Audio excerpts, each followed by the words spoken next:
দুর্ঘটনা কবলিত বিমানটি সম্পর্কে ইউএস বাংলার পক্ষ থেকে জানানো হয়েছে, BS-141 ফ্লাইটটি ঢাকা থেকে কক্সবাজার যাওয়ার পথে যান্ত্রিক ত্রুটিতে পড়ে।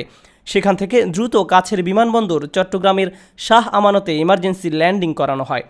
ইউএস বাংলার মহাব্যবস্থাপক কামরুল ইসলাম বলেন, সম্ভবত উড়োজাহাজটির সামনের অংশে কোনো একটি ত্রুটি ধরা পড়ে এবং তাতেই দ্রুত অবতরণের সিদ্ধান্ত নেওয়া হয়।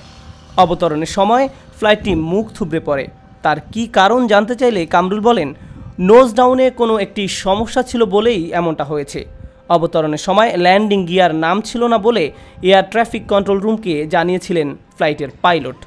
এর আগে বুধবার দুপুরে প্রথম চেষ্টায় ফ্লাইটটি কক্সবাজার বিমানবন্দরে অবতরণ করতে না পেরে চট্টগ্রাম শাহ আমানত আন্তর্জাতিক বিমানবন্দরে জরুরি অবতরণ করলে মুখ থুবড়ে পড়ে।